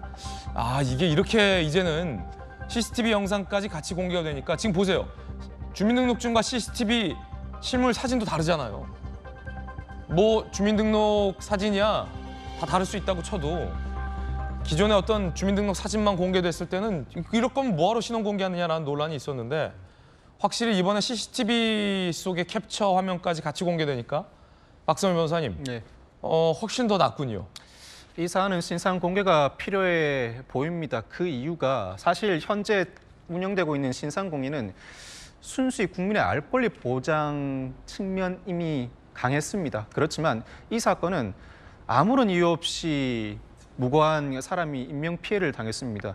대한민국 국민 누구나 자신도 피해자가 될 수 있다는 두려움이 상당히 크게 몰려오는 사건입니다. 그렇다면 유사 범행 예방 효과 측면에서라도 이와 같은 범행을 저질렀을 시에 이처럼 신상 정보가 공개될 수 있다는 위화 효과는 줘야 하는 상황이었다고 보여집니다. 특히 머그샷 공개 거부에서 CCTV 영상이 공개되었는데 최근 관련 법률 개정 논의가 이루어지고 있죠. 피의자뿐만 아니라 피고인도 신상 정보 공개 대상으로 삼고 신상 정보 공개 시점으로부터 30일 이내에 촬영된 사진을 공개하기로 관련 법안이 제출돼 논의되고 있는데 이 머그샷 공개는 충분히 필요하다고 판단하고 다만 머그샷 공개 이전에 불복 절차도 실질적으로 마련할 필요가 있어 보입니다. 불복 절차가 마련되지 않은 경우에는 당사자뿐만 아니라 신상 정보가 공개되었을 때 그 당사자의 가족과 지인에게 미치는 영향도 큽니다. 충분한 불복 절차가 마련돼 있다면 이를 전제로 머그샷 공개는 당연히 취해져야 할 조치라고 판단합니다. 예, 아주 명확한 설명 박승무 변호사가 해주셨습니다. 그런데 또 신림동 살해 예고글이 올라왔습니다. 지난번에 이어 또 올라온 겁니다. 지난 24일 온라인 커뮤니티에 A씨가 26일 신림역에서 여성 20명을 죽이겠다라는 섬뜩한 살인 예고글이 올라왔는데 또 올라왔어요. 그제 온라인 커뮤니티에 B씨가 신림역 인근에서 여성을 살인하겠다. 경찰은 신림역에 순찰차 11대를 투입해서 신림역을 수색하겠다라고 긴장하고 있는 그런 상황인데요. 자, 이런 식의 불특정 다수를 향한 이 분노의 표출, 범죄 예고 굉장히 옳지 않습니다. 경찰이 이 글 올리는 사람까지 좀 색출을 해야 할 필요가 있고 신림역 일대에 정말로 수색을 좀 강화해야 하는 조치도 필요해 보입니다. 뜨거운 소식 함께하고 있습니다. 이번에 두 번째 소식 공개하겠습니다.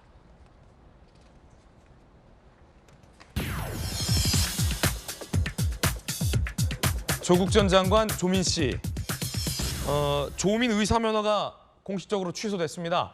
조민 씨가 앞서 의사면허를 반납하겠다고 했는데 그것과 무관하게 면허를 취소시킨 겁니다.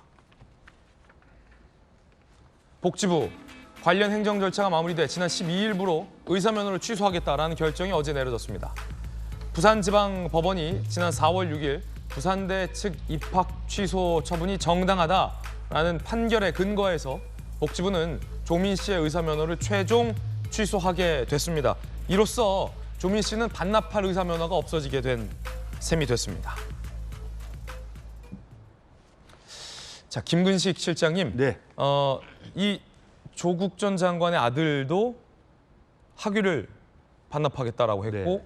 조민 씨도 의사 면허를 반납하겠다라고 했는데 그것과는 별개로 복지부가 정당한 행정 절차에 따라서 조민 씨의 의사 면허를 이제 취소시킨 거예요. 그렇죠. 그리고 그러니까 부산대 입학 자격도 지금 없어진 거고. 그렇습니다. 부산대 의전원의 입학이 취소됐기 때문에 그러면 의사로서의 면허 취득한 원천 자체가 봉쇄된 거지 않습니까? 당연히 복지부에서는 의사 면허를 취소하는 행정 절차가 충분히 예상이 됐던 거고요. 이제 그 이전에 조민 씨는 내가 그러면 부산대 의전 입학 취소에 대해서 이게 문제가 있다라고 했던 취소 소송을 자기 스스로 취하했습니다. 그러면서 요즘에 이달 8월 말로 예정되어 있는 그 공소시효 만료를 앞두고 기소를 좀 피해가려고 하는 그런 모습으로 사람들이 해석이 많이 됐고요. 말씀하신 것처럼 조민 씨 말고 아들도 연대에서 석사학위를 받은 게 있는데 이걸 스스로 반납했다고 하는 입장을 밝힌 바가 있습니다. 이제 재밌는 건 뭐냐면 저 아들과 딸이 스스로 이제는 고졸이 되고 석사학위를 반납하고 면허가 취소되었는데 조민 씨는 그럼 이제 고졸만 인정이 그렇죠. 왜냐하면 고려대학교에서도 입학 자격이 취소가 됐기 때문에 그리고 그에 대한 취소 소송에 대해서 또 취하를 했기 때문에 그걸 수용한 꼴이 됐습니다. 그래서 두 자녀는 고졸이 됐거나 아니면 석사학위를 반납하는 상황이 됐는데 최근에 제가 듣기로는 우리 조국 전 교수는 서울대 파면 결정에 대해서 또 불복한다는 소송을 또 냈어요. 아버지는 교수직 파면에 대해서 불복 소송을 그렇습니다. 냈어요. 그게 이제 교원소총심사위원회라는 제도가 있습니다. 저도 교원입니다만 교직원들이나 교수들은 이게 그 학교의 부당한 어떤 처분에 대해서 교원소총 심사위원회라는 제도가 있습니다. 아마 이제 거기에 제소를 한 것으로 보이는데요.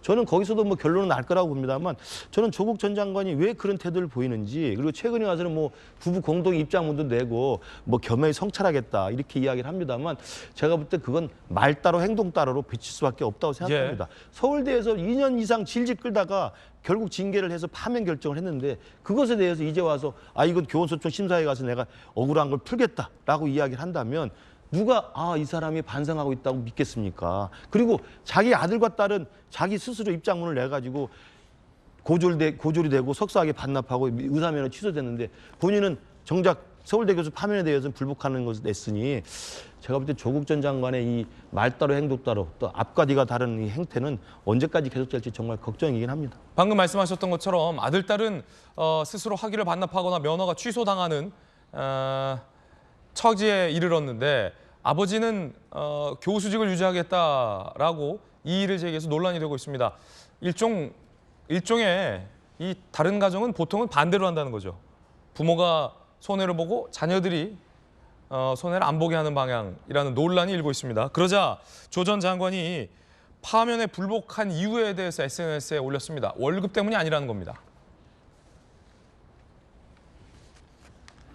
파면의 부당함을 다투는 것은 월급 때문이 아니다. 일개 시민으로서 기본적 권리다.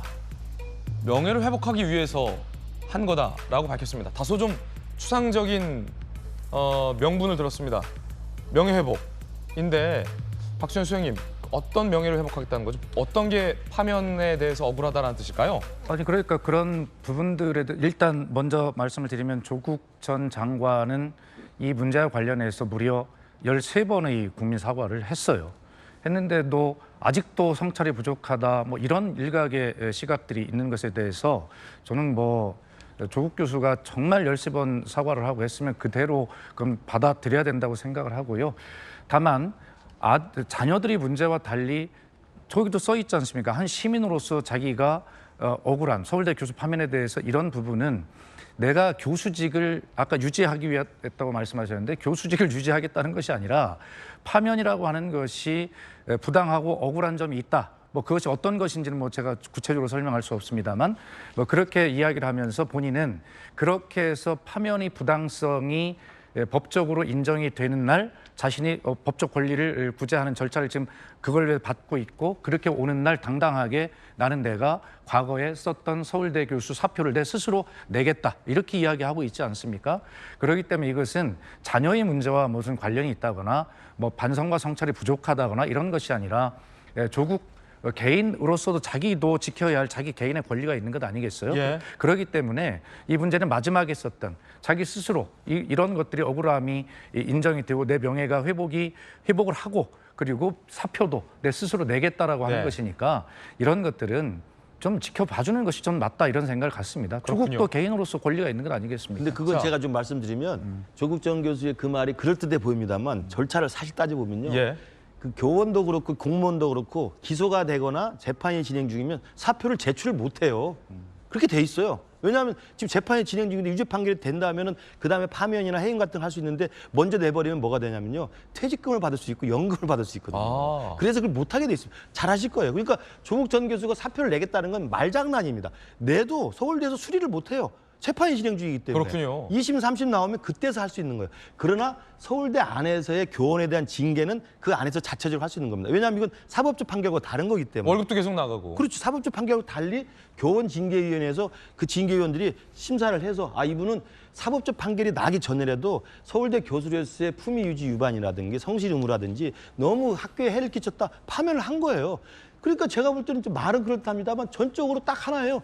월급 받겠다는 겁니다. 그리고 두 번째 퇴직금 챙기겠다는 거고 연금 받겠다는 거예요. 파면을 당하면 연금을 못 받거든요. 그렇군요. 그거밖에 안 됩니다. 그걸 정말 멋진 말로 포장을 한 조국 전 장관이다 제가 말씀드립니다. 앞서 여러 차례 뭐 유감 표명이 있었는데 짧게 박지원 말씀드리면 의원님. 근데 표창장 위조에 대해서는 조 전 장관이 한 번도 왜냐하면 법무부 장관 청문회 장면을 전 선명히 기억하는데 장학금도 딸이 잘해서 받았다고 했고 표창장도 조작되지 않은 표창장이라고 했어요. 그럼 조작된 거 인정한 겁니까, 조 전 장관? 아니 그러니까 그 엊그제도 입장을 다시 밝혔잖아요.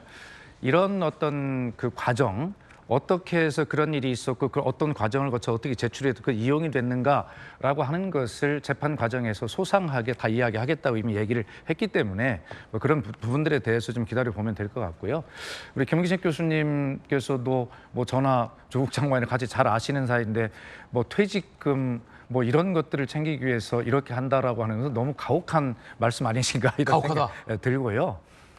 그냥 그대로 가서 예를 들면 제가 이런 얘기 할 수 있잖아요. 뭐 대통령이 장모께서는 가서 무슨 349억의 그런 어떤 통장 잔고, 사문서 위조, 그 사문서 위조된 걸 또 행사하셨고 뭐 이런 것들에 대해서 보면 뭐 사기 소송이라고 할 수 있는 것에 대해서는 기소조차 안 되고 가장 가벼운 이걸로 해서 그런 어떤 통장 잔고를 위조했는데 그것을 1년. 그런데 표창장 위조 뭐 했다고 합시다. 그거 나왔으니까. 그러면 그걸 가지고 징역 7년 구형하고 징역 4년을 선고받은 형평성이 맞나요? 또 이런 것들도 있을 수 있어요. 그렇기 때문에 저 가족이 어쨌든 부족한 개인으로서 보면 잘못했을 수도 있는 부분에 대해서는 이미 13번 사과를 했고 또 저렇게 또 당하고 있는 측면, 감당하고 있는 부분이 있으니 그런 부분도 좀 봐주고 그러면서 지금 마지막 조국 장관이 자기가 한 개인으로서 난 이건 회복하고 싶다라고 하는 최소한의 존엄한 인간으로서 하나는 지키고 싶은 것도 있는 것 아닙니까? 근데 거기에마저도 너무 그렇게 가혹한 걸 하는 것은 저는 좀 우리가 지켜봐줄 필요도 있다는 생각이 듭니다. 월급 퇴직금 때문은 아니다. 좀 숭고한 뜻도 있다라는 항변이신데. 설마 월급 퇴직금 때문에 그랬다면 저분이 그런 어떤 서울대 교수로서 또 민정수석이라고 장관으로서 그런 고위공직에 있을 수 있었겠습니다. 저는 그건 아니라고 생각합니다. 저는 조국 전 장관에게 부족한 건 결자 해지의 자세라고 봅니다. 왜냐하면 전 국민이 보는 청문회 때 거짓말을 했어요. 여러 차례. 그리고 재판이 진행되는 과정에서도 계속 거짓말로 일관을 했습니다. 그러다가 뭉뚱그리는 굉장히 추상적인 유감 표명이 수차례 있었던 것은 맞지만 지금 이 시각조차도 표창장을 위조했다는 사실에 대해서 구체적으로 시인하지 않고 있지 않습니까? 결자 해지를 해야 국민들 입장에서도 좀 용서하고 지켜볼 수 있을 텐데 조 전 장관은 왜 그 결자 해지를 안 합니까? 좀 전에 그 얘기 나왔던 것처럼 며칠 전에 나왔던 부부의 뭐 이렇게 유감 표명이나 이런 것들은 딸과 아들에 대한 기소 만료 시점이 다가와서 그래요. 기소 만료 시점이 다가와서 딸과 아들한테 마저도 기소돼서 재판에 넘어가는 건 맞고 대신에 나는 여전히 그 아무 죄도 없다라는 거는 또 지금 와갖고는 또 저렇게 얘기하는 거예요. 그러니까 딸과 아들은 다 포기하고 다 취소하는 듯한 저 반성하는 듯한 모두를 만들고 지금 본인은 지금도 여전히 떳떳하고 피해를 받고 있는 코스프레를 하고 실질적으로는 김기식 교수님 말씀하신 것처럼 월급도 좀 되찾아야 되고 연금도 받아야 되기 때문에 저렇게 하는 거라고밖에 보여지지가 않습니다. 자, 이번엔 저희가 준비한 다음 이야기입니다. 73년 만에 6.25 전쟁 전사자가 고국 땅으로 돌아왔습니다. 73년 만에 귀향, 전쟁통의 평양행. 어제 국군 전사자의 유해가 7위가 고국의 땅으로 돌아왔습니다.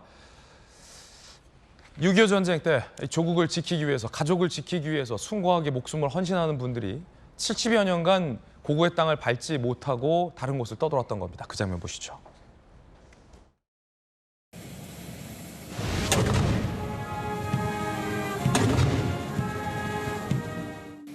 이제 곧 국군 전사자께서 내려오시겠습니다.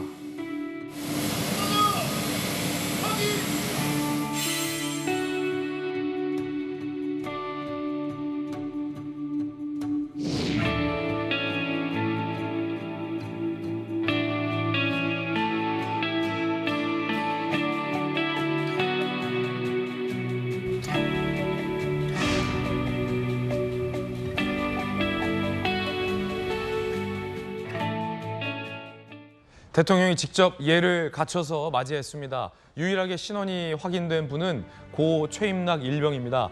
그 유명한 장진호 전투, 너무나도 치열했던 장진호 전투에서 19살의 어린 나이에 전사를 했습니다.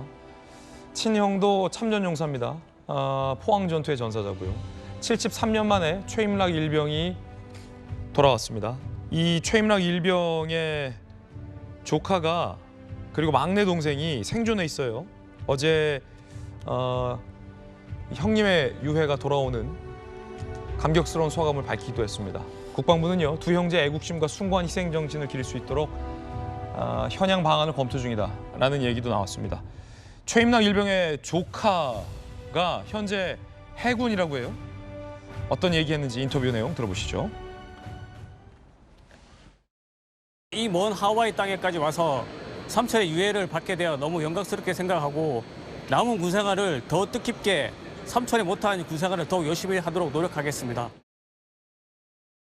사실은 박수현 수석 청와대에 계셨지만 이 뭐 여야를 떠나서 고국의 땅으로 돌아오지 못하는 아직도 미송환된 유해가 많지 않습니까? 정말 너무나 많죠. 지난 정부에서 전체적으로 우리가 지금 본격적으로 유해를 송환해 오기 시작한 통계를 보면 많은 그동안의 노력을 거쳐서 비록 지난 정부부터 이제 굉장히 이제 성과를 내기 시작해서 지금까지 이어지고 있는데 정말 감동스러운 장면입니다. 저도 청와대 대변인 시절에 그 장진호 전투 그 기념비를 미국에 전 정부에서, 그러니까 박근혜 정부에서 세웠던 것을 문재인 대통령이 되시고 나서 첫 해 바로 가서 미국을 갔는데 그 미국의 그 첫 방문 일정이 바로 장진호 전투 기념비에 가서 연설하는 것이고 그 행사 제막을 하는 것이었죠. 그런데 그때 트럼프 대통령이 뭐라고 했냐면 정말 문재인 대통령의 첫 일정을 듣고 감동했다. 그렇게 한미 동맹과 그런 자유를 지키기 위한 헌신과 희생의 상징인 장진호 전투 그 기념탑에 문재인 대통령이 처음 온다는 것에 대해서 정말 상징이 깊다. 그리고 현장에서도 굉장히 감동스러웠거든요. 근데 이제 그런 어떤 장진호뿐만이 아니라 그런 많은 한국 전쟁에서 그다음에 대한민국의 자유와 민주 평화를 지키기 위해 헌신했던 이런 영웅들을 그동안 많은 역대 정부들의 노력에 의해서 이렇게 고국으로 예를 다해서 모시고 오는 이런 모습을 보면 참 뿌듯하고 이제 우리가 정말 선진국이 돼가는구나 하는 생각이 들고요. 특히 저는 가장 감동스러운 게 두 가지인데 윤석열 대통령께서 거수경례로 이렇게 맞이하시는 모습 감동이고요. 그다음에 우리 그 방공 식별구역에 저 특별기가 들어왔을 때 바로 우리 전투기 4대가 아주 호위를 하는 모습을 최고 예를 하지 않습니까? 공군의 전투기 4대가 호위를 했죠. 그래서 지금부터 공군이 뭐 안내하겠습니다라고 모시겠습니다 할 때 가슴이 뭉클하고 눈물이 나지 않습니까? 과거에 그런 전투기 하나 갖지 못해서 우리가 겪었던 전 몸으로 싸웠던 저런 것 아니겠습니까? 그래서 이런 것은 무슨 여야 보수 진보 이런 거 할 것 없이 정당 할 것 없이 정말 우리가 한 마음으로 이런 일들을 반드시 더 확대해 나가고 해야 한다 이런 생각이 듭니다. 그런가 하면 러시아의 국방장관이 전쟁통의 평양행을 택했습니다. 무기 거래 의혹이 더욱더 짙어지고 있습니다. 대비가 되잖아요. 남과 북이 대비가 되잖아요. 북한은 러시아 국방장관을 맞이했습니다. 김정은과 만났고 전승절 기념식에 참석할 예정이라고 하는데 이면에는 북한의 이 무기 지원이 러시아에게 갔고 러시아에 그에 대한 상응하는 어떤 보답 내지 무언가가 있는 것 아니냐라는 의혹이 제기되고 있습니다. 자, 전 세계에서 대한민국과 북한이 갖고 있는 위상 차이가 이렇게 극명하게 나눠지고 있습니다. 6.25 전쟁이 왜 일어났는지에 대한 교훈을 절대 우리가 잊어서는 안 될 것 같습니다. 저희들은 60초 광고 보고 돌아오겠습니다. 잠시 후에 뵙죠. 오늘 아침 저희가 준비한 소식들 모두 다 전해드렸습니다. 저희들은 내일 아침 8시 50분에 더욱더 풍성한 소식 들고 인사드리겠습니다. 오늘 하루는 분명 어제보다 나을 겁니다. 좋은 하루 되십시오. 고맙습니다.